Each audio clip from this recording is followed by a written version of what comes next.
Mursal sahabi, ini mursal khafi. Khafi itu tersembunyi.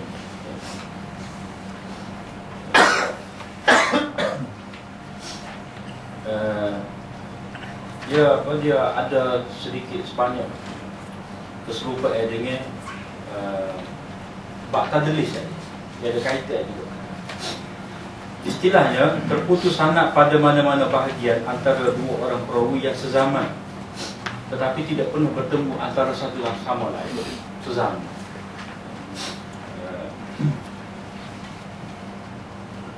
Mana periwayatan oleh seorang perawi daripada orang yang sezaman dengannya itu, tetapi dia tidak pernah bertemu, ataupun dia pernah bertemu tetapi tidak mendengar hadis. Mungkin kita tahu dia bertemu dengan syekh ni, pada ketika tu syekh tu sudah berubah fikiran, selalu ikhtilaf. Jadi ikhtilaf ni biasanya dalam cerita-cerita ulama rijal. Manakala ayah dia tu mula selalu tu dia tak begitu pergi rumah, takut kina tak ada. Kadang-kadang dia nanya tu gapo sebab apa, jiwa dia tu daripada kecil lagi jiwa yang hadis kan. Jadi dia keluar juga. Jadi anak tu tahan sekap. Mana dia ada satu tahap tu dia kena baca juga lah. Kadang-kadang dia kata banyak berubah fikiran. Jadi hak ni atas kebijaksanaan anak murid dia kena pasti. Mana guru dia ni ikhtilaf bila-bila dia ada tanda tu. Dia ada penanda. Pada hak ni setelah setahun sekian, setelah balik daripada sekian, dia sebut dalam kitab-kitab rijal. Jadi dia dikatakan mursal khafi ni, maknanya terputus sanad pada mana-mana bahagian bapak sana itu antara dua orang perawi yang sezaman tetapi tidak pernah bertemu antara satu sama lain. So, satu lagi kita boleh tambah, dia bertemu tetapi tak meriwayatkan hadis. Dalam kes tadi lah, seperti dia bertemu tu dari keadaan sudah tua, tak payah dia nak ambil riwayat. Hadis yang contoh dia, hadis yang diriwayatkan oleh Al-Awwam Ibnu Hawshab daripada Abdullah Ibn Abi Aufa, katanya apabila Bilal mengucapkan qad qamatis salat, maka Rasulullah SAW bangun dan bertakbir. Al-Awwam tidak pernah bertemu dengan Abi Aufa.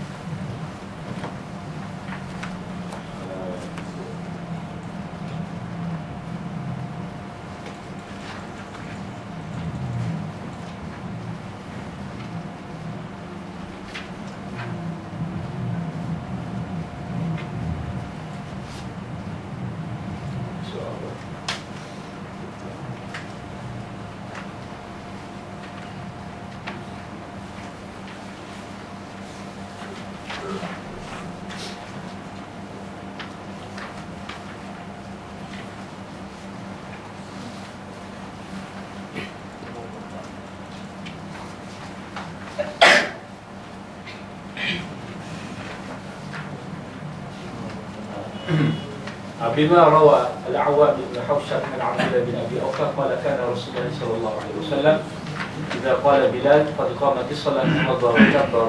قال الإمام أحمد لم يلقي الأعوام بن أبي أوفى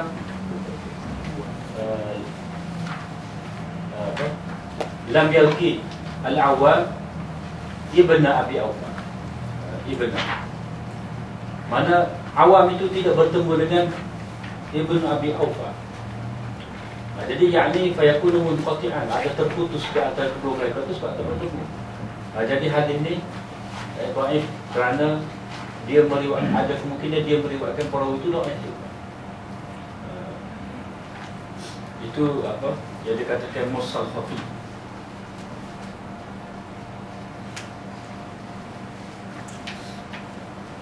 Ini termasuk di bawah kategori hadis mardud kerana tidak bersambung sanadnya.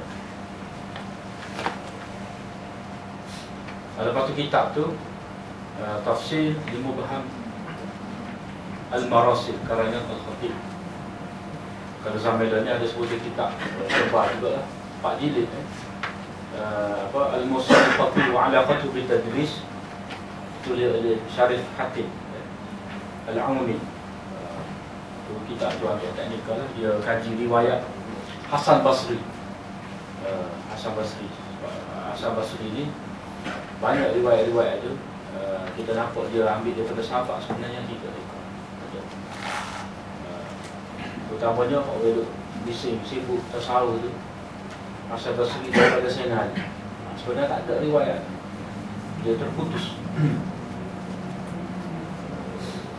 Kemudian kita masuk kepada bahagian yang kedua daripada bahagian hadis mardud, itu sebab kecaman terhadap perawi, at-ta'nu fi ruwah, mana kritikan terhadap perawi.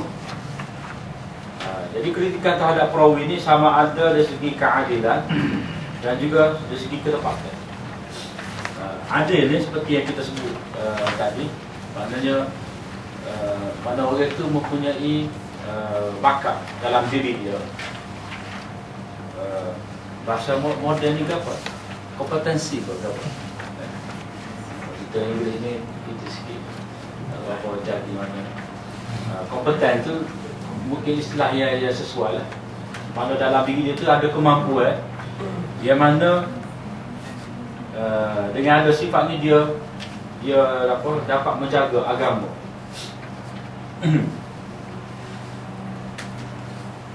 Hadis perawi yang dipertikaikan, sebab yang pertama itu adalah kerana dia merekakan hadis, dia dituduh berdusta dalam hadis.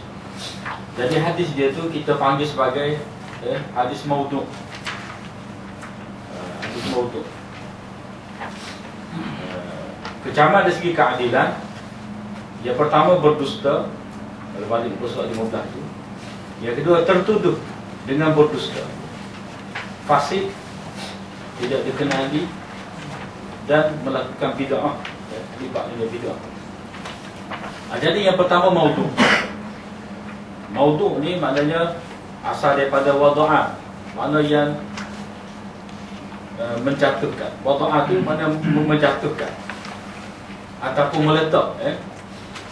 Maudhu' makna kalau kita tasrif wada'a yada'u wadih fahuwa maudhu'. Diletak maudhu'. Cuma maudhu' ni kita guna juga maudhu' tajuk. Tu lain lah. Dia apa? Biasalah penggunaan ni dalam bahasa Melayu kita pun banyak juga jenis apa perkataan ia lafaz sama tetapi banyak makna.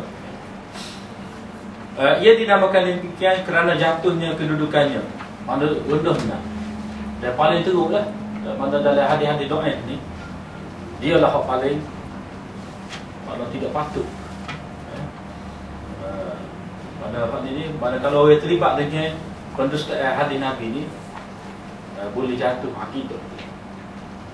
Sehingga pendapat Imamul Haramain Tubuh Imam Ghazali, dia kata orang yang mereka hadis ni boleh jatuh murtad. Sebab dia sebut atas Nabi sesuatu yang Nabi tak ayat. Tapi ada juga ulama kata benar kalau tu pendapat tu. Tapi pendapat berat-berat ni lah patut kita mengambil kira ya. Terutama dalam masalah ni kan.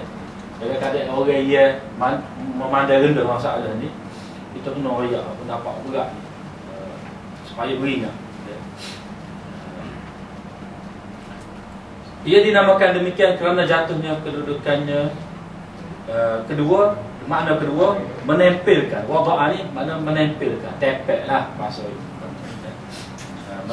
Menempelkan cerita, menyandarkan cerita itu kepada Rasulullah sallallahu alaihi wasallam, sedangkan baginda tiada kaitan langsung.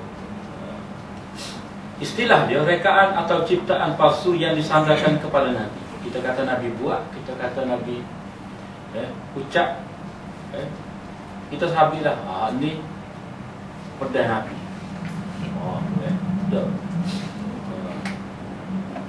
Macam-macam lah, berambut Nabi lah. Tapi kalau dia kata replika topi besi Nabi, itu boleh juga. Replika perdai pun. replika tu pun pun tahu. Maknanya apa-apa sajalah kita kait dengan Nabi. Lepas tu kadang-kadang kita kena ingat juga kata makanan sunnah pun setara mana. Takut-takut kita sandar sebut tu hanya untuk mempromosikan semata-mata ataupun betul pada sifat. Kena mengambil kira juga.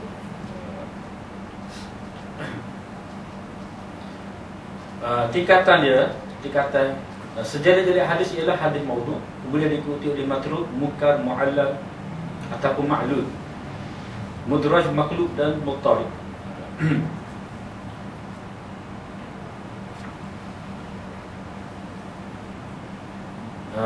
Contoh dia, tazawwaju wa la tutalliqu fa inna talaqa yahtazzu lahu al-'arsh.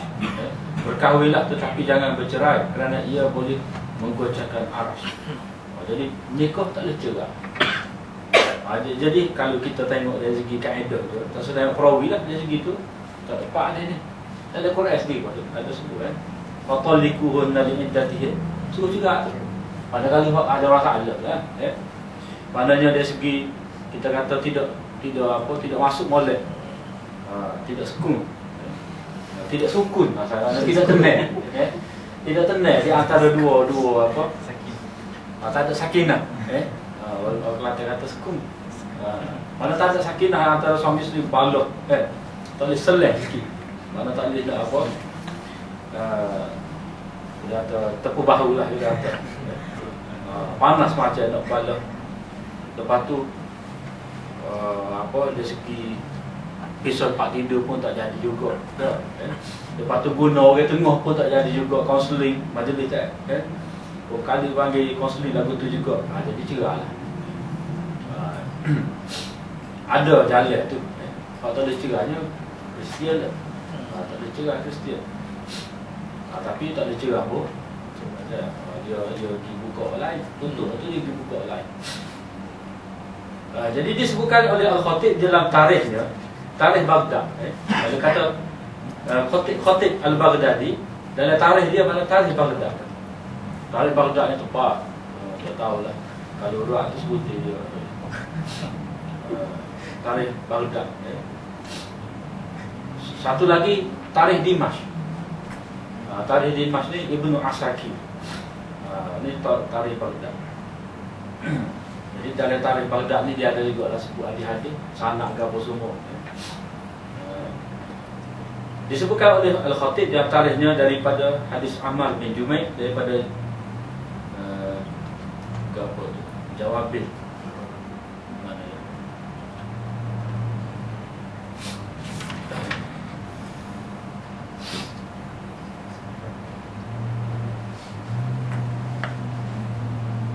Juwaibil. Juwaibil. Jatuh. Juwaibil. Daripada Dhahak, daripada Nizal bin Sabrah, daripada Ali secara marfu'. Riwayat ini maudhu' kerana Ammar bin Jumaih adalah seorang pendusta besar. Seperti yang dinyatakan oleh Ibnu Ma'in. Mana ulama kita sebut ini hadis maudhu'. Jadi hukum meriwayatkan hadis maudhu' ni ulama sepakat kata haram meriwayatkan hadis maudhu' dalam keadaan kita tahu palsu dia. Kita tahu dah hadis ni maudhu', kita duk sabar-sabar tak boleh. Berdasarkan kepada hadis man haddatsa anni bi hadis yura annahu kadhib fa huwa ahadul kadhibin. Orang yang menceritakan hadis daripada aku, dia menyadarkan kepada aku, dia kelihatan dusta, dia ketahui bahawa itu dusta, maka dia salah seorang daripada ia mendustakan hadis Nabi. Mana dia terlibat jugalah, kerana dia tolong sahabat. Haram meriwayatkan sama ada dalam bab hukum, kelebihan atau apa saja. Kelebihan pun tak boleh, fadail tak boleh juga. Melainkan kecuali dijelaskan itu adalah hadis palsu. Kalau kita sebut hadis itu, mana untuk menyatakan ini hadis palsu tak apa. Ulama pun tulis tak berjilid-jilid. Paling dekatnya silsilah hadis sahihah wa dhaifah. Apa? Silsilah hadis al-mawdu'ah wa dhaifah, Syekh Albani. Pada dia hitung dalam 13 jilid 13 jilid hadis-hadis maudhu. Dia sebut satu persatu dalam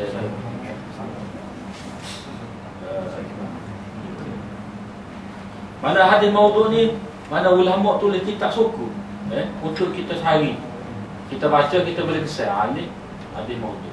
Cuma seperti yang kita sebut tadi dah, kalau tak ada dalam kitab maudhu pun ada juga ni.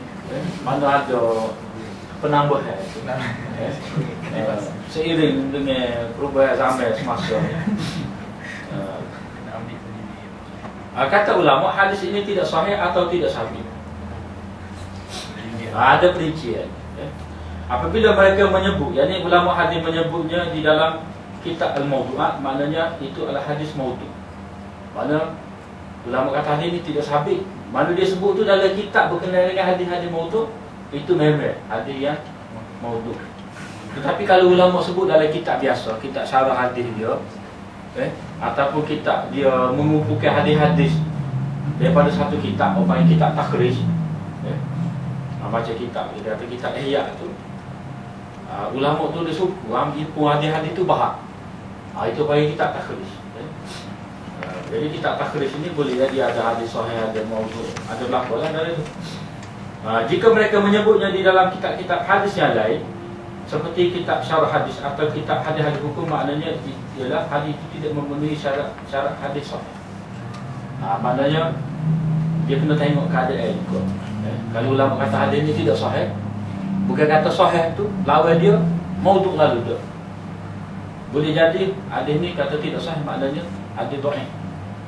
Jadi hadis dhaif ini dia ada perincian dia pula. Jadi tetapi kalau ulama sebut dalam kitab hadis berkenaan hadis palsu, maknanya ini tidak sabit, maknanya tidak sabit sungguh, tidak sabit dari Nabi, itu sebagai maudhu.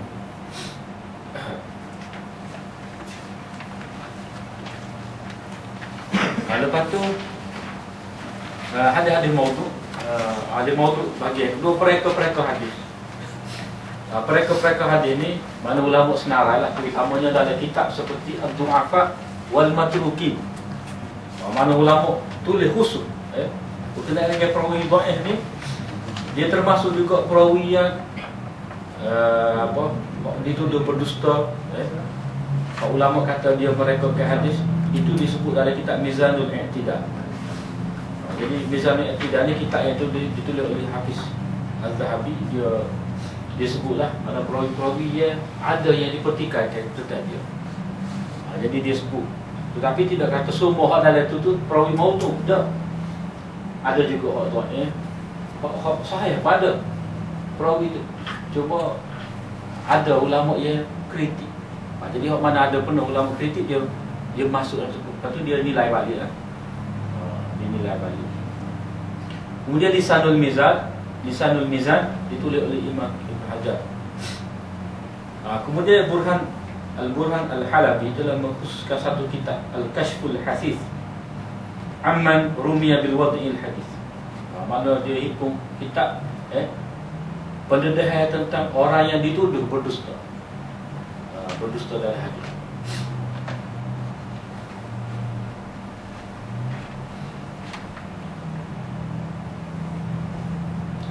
Kumpulan pereka hadis, mana perincian ada. Dia boleh terdiri daripada ahli-ahli zindik, orang jahat. Ahli-ahli zindik, pokok fasik ni, akidah tak betul apa semua.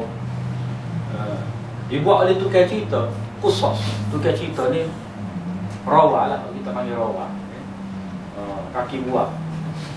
Tukar cerita ni qusas ni, dia satu kumpulan. Ia ada di zaman periwayatan dulu. Mereka ni dia nak melarikan majlis dia tu. Tak, suruh orang mai dengar. Kita kata tazkirah dia tu. Dia pun lah. Sedap-sedap dengar sikit. Hadis yang cara pelik-pelik kita dengar. Jadi kumpulan ni selalu diperingatkan oleh ulama ahli tentang bahaya mereka ni. Sebab apa mereka ni? Dia tu juga dia tu nak melaruskan majlis dia saja. Dia tak ada, tak baca ahli hadis ni, cuma nak suruh ramai orang dengar tazkirah dia, nak menarik audien dia kata. Jadi kalau dia pakai cerita saja, tak menarik lah. Maksudnya dia masuk. Cerita-cerita macam-macam lah. Cerita zaman Nabi Adam dulu Nabi Sulaiman. Itu kumpulan yang kedua. Kumpulan yang ketiga, kumpulan ahli zuhud. Ahli zuhud, puak-puak sufi, tasawuf. Dia tengok orang ni, orang beramal ni malah baca Quran, jadi dia pun rekod lah hati. Dia rajin baca Quran. Sebab ni lah ahli terawih tu. Bakal itu amal lumayan terawih kan. Tiap-tiap malam tak ada tu, jadi dia buat hadis tujuan dia molek. Tujuan molek. Dia kata tujuan kita molek ni. Tujuan molek pun tetapi cara tak kena, tak boleh. Jadi ahli zuhud ni dia nampak masalah kepada masyarakat. Dia malas ni, jadi dia cuba nak suruh untuk memberi semangat pada mereka tu, buat mari hadis-hadis yang mau tu. Dia penyakit ni. Kalau kita boleh tengok biasanya kelebihan surah-surah Quran, kelebihan surah-surah Quran secara terperinci tu ada hak sahih tapi banyak kala lah, lebih banyak ia maudhu.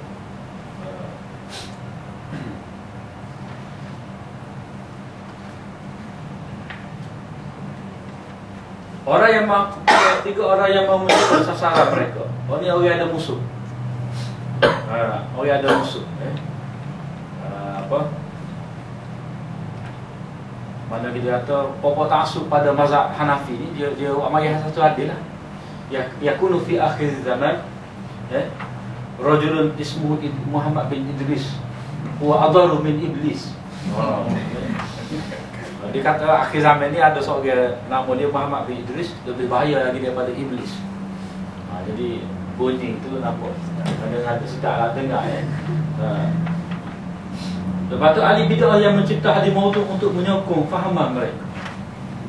Hari ni kita boleh tengoklah dia zaman Sayyidina Ali tu paling banyak hadis-hadis yang maudhu ni banyak berkenaan dengan Sayyidina Ali. Syiah lah, ada baca kitab dia dah. Kitab dia tu sendiri tu. Betul. Mana hak terselit dalam riwayat kita banyak sekali. Tapi mestilah ada pokok dia tu. Mana ahli bid'ah yang nak menyokong fahaman mereka. Kemudian pokok pengampu pemerintah dia juga. Pemerintah tu minat main buku. Dia mau jual ahli buku. Lepas tu ada lagi penjual ni nak melalui bagian dia tu hadis al-badijat liman akal lah. Waktu ubah pada orang makan dia. Jadi ubah kan dia.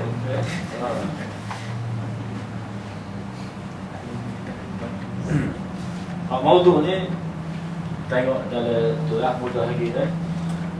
99 usul dirayah. Maulana tulis tu. Dengan contoh dia dengan apa kaedah nak kena boleh situ kita tengok kan.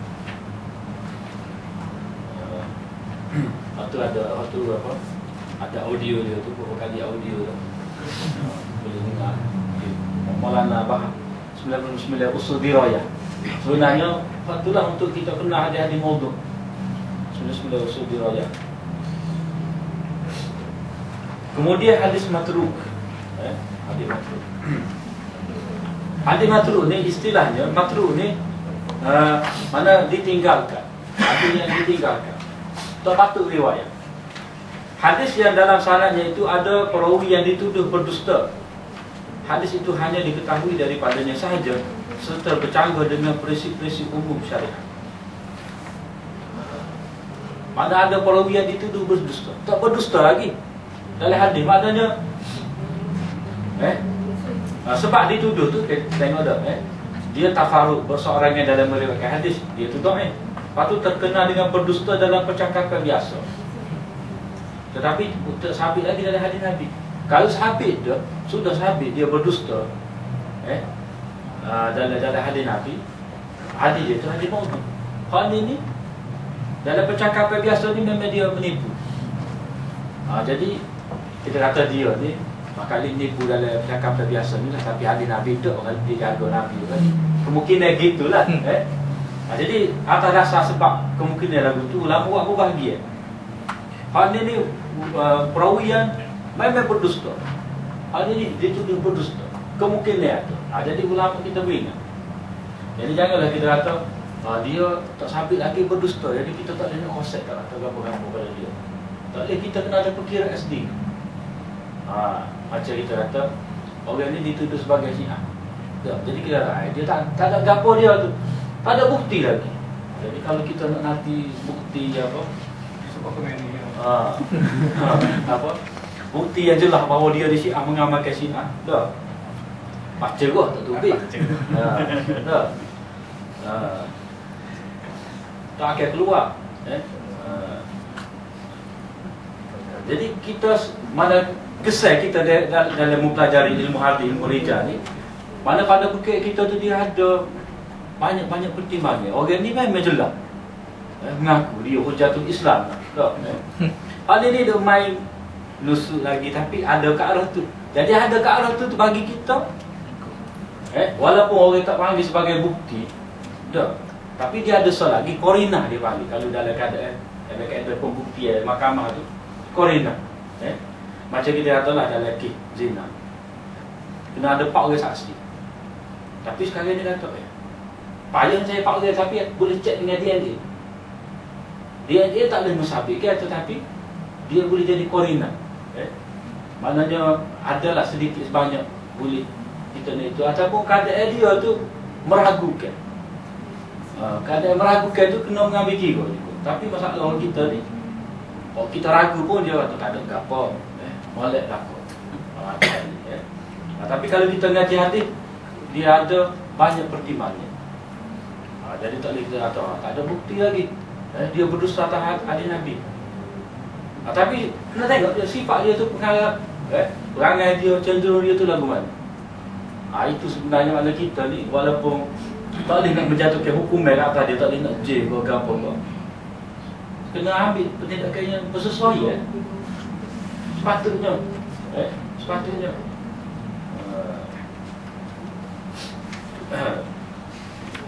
tapi tak akan mengaku pahala besar.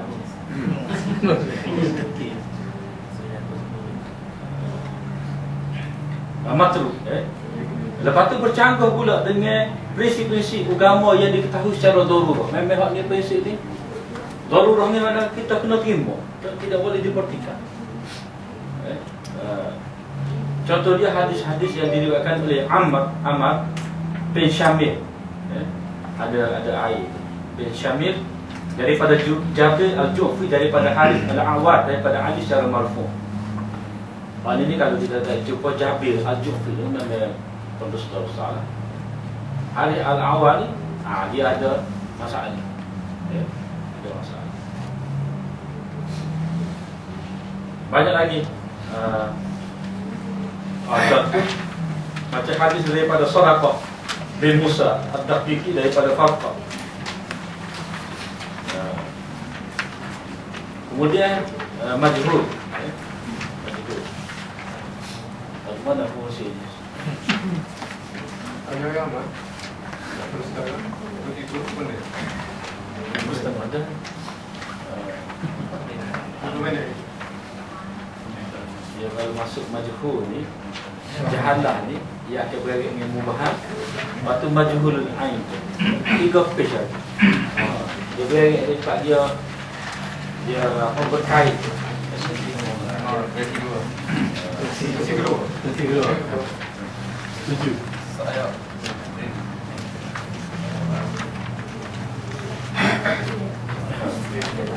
Bukan ada soalan. Jadi nampak gaya kita berhenti setakat matrud lah.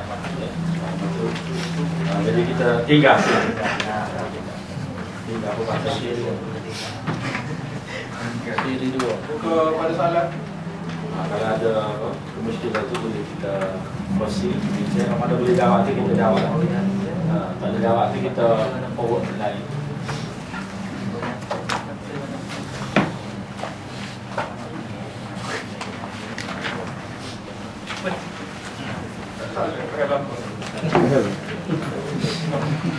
Tak. Seandainya kalau membaca maksudnya penilaian hadis antara mutaqaddim dengan terakhir ini, tapi ya jadi beza. Apa dia mutakhir ni? Tahu apa dia sebut. Anak ingat isu mutakhir ni sesat dah.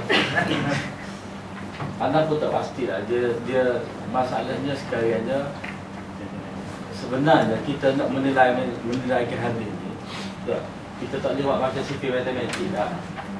Jadi hadis ni ada perawi sikit-sikit, maka hukum hadis ni dulu tak ada. Dia banyak benda yang kita kena mengambil kira.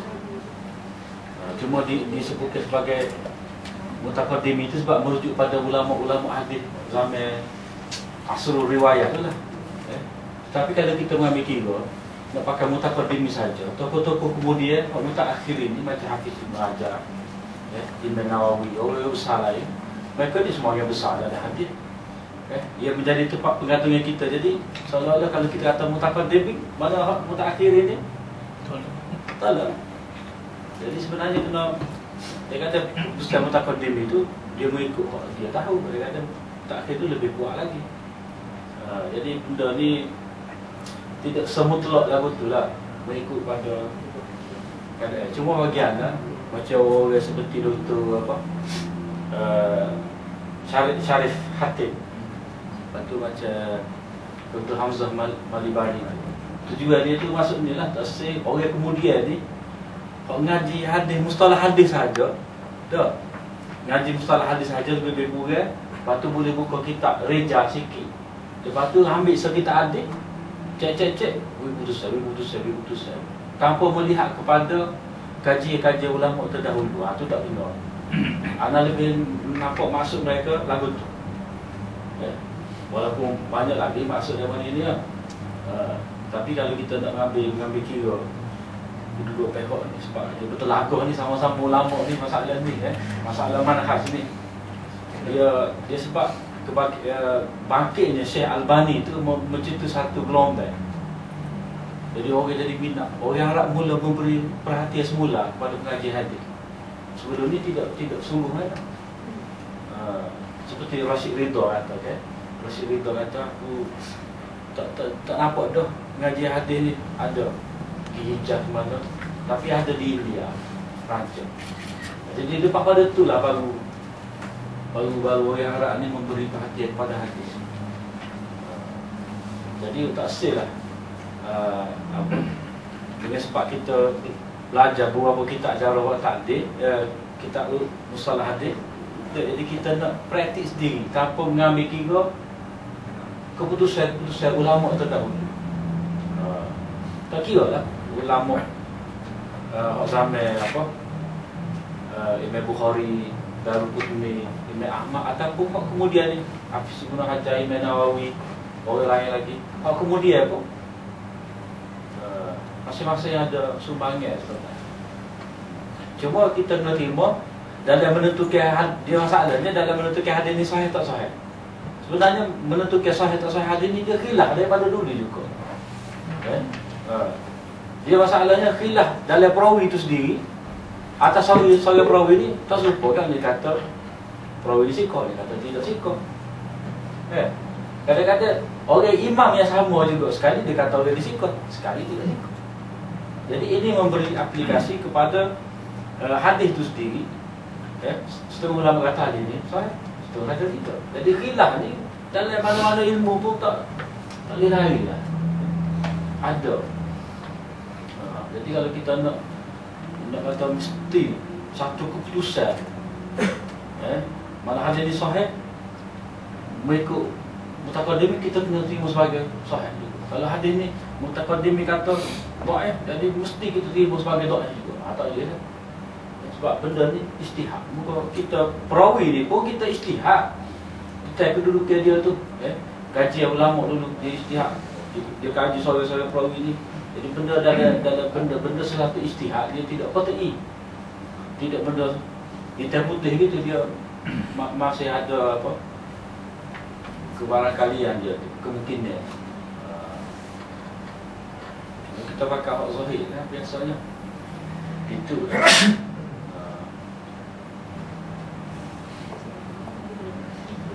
seperti ini ada.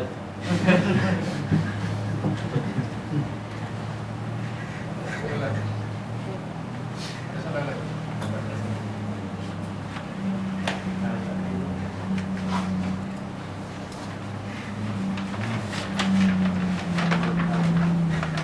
Cuma apa? Kadang-kadang pelakon ini dia sibuk. Di dalamnya orang kita lah. Kaji sana kadang-kadang pemahaman hadis itu kurang. Jadi sebenarnya kena seimbang. Pemahaman hadis itu kamu dalam konteks dan ni dan amal hadis.